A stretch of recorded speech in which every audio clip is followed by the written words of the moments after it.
ಸಿನಿಮಾದಲ್ಲಿ ತೋರಿಸೋ comedy character ಅಲ್ಲ ನಾರದ್ ಮುನಿ. ಯಾರು ಗೊತ್ತಾ ನಾರದ್ ಮುನಿ?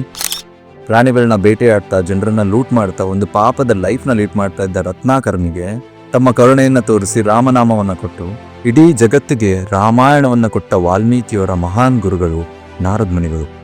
ವೇದ, ಇತಿಹಾಸ, ಉಪನಿಷತ್ಗಳು, ಪುರಾಣಗಳು, ಮಹಾಭಾರತ ಅಷ್ಟೇ ಯಾಕೆ ಶ್ರೀಮದ್ ಭಾಗವತದಂತಹ ಗ್ರಂಥಗಳನ್ನ ಇಡೀ ಮಾನವ ಕುಲದ ಉದ್ಧಾರಕ್ಕಾಗಿ ಕೊಟ್ಟ ವೇದವ್ಯಾಸರ ಮಹಾನ್ ಗುರುಗಳು ಕೂಡ ನಾರದ್ ಮುನಿಗಳು. ನಾರದ್ ಮುನಿಗಳು ಒಂಥರ ಟಚಿಂಗ್ ಸ್ಟೋನ್ ಇದ್ದ ಹಾಗೆ.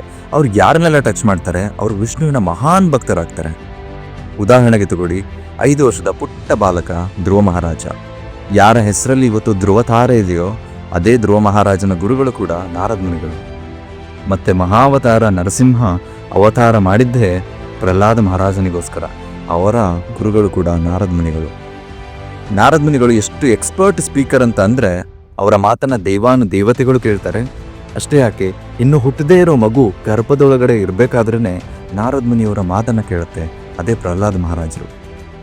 ನಾರದ್ ಮುನಿಗಳು ತ್ರಿಕಾಲ ಜ್ಞಾನಿಗಳು ಕೂಡ. ಇಡೀ 3 ಲೋಕದಲ್ಲಿ ಎಲ್ಲಿ ಬೇಕಾದರೂ ಮನಸ್ಸಿನ ವೇಗದಲ್ಲಿ ಚಲಿಸಬಲ್ಲ ಒಬ್ಬ ಮಹಾಜನ ನಾರದ್ ಮುನಿ. ಅಷ್ಟೇ ಅಲ್ಲ, ಭಗವಂತ ಅವತಾರ ಮಾಡಿದಾಗ ಲೀಲೆಗಳು ನಡಿಬೇಕು ಅಂತಂದ್ರೆ ಇವರ ಮಾಸ್ಟರ್ ಪ್ಲಾನ್ ಇರಲೇಬೇಕು. ಇಂಥ ಮಹಾನ್ ವಿಷ್ಣು ಭಕ್ತ ಪರಮ ಪಾಪಿಗಳ ಉದ್ಧಾರಕ ನಾರದ್ ಮುನಿಯವರನ್ನ ಈ ಸಿನಿಮಾಗಳು ತಮ್ಮ TRPಗೋಸ್ಕರ ಅವ್ರನ್ನ ಒಂದು ವ್ಯಂಗ್ಯವಾಗಿ ತೋರಿಸ್ತಾರೆ. ಅದಕ್ಕೆ ಹೇಳೋದು, ನಮ್ಮ ಇತಿಹಾಸದ ಬಗ್ಗೆ ತಿಳ್ಕೋಬೇಕು ಅಂತಂದ್ರೆ ನಮ್ಮ ಶಾಸ್ತ್ರಗಳನ್ನ ಓದಿ ತಿಳ್ಕೋಬೇಕೆ ಹೊರತು ಸಿನಿಮಾಗಳಿಂದ ಅಲ್ಲ.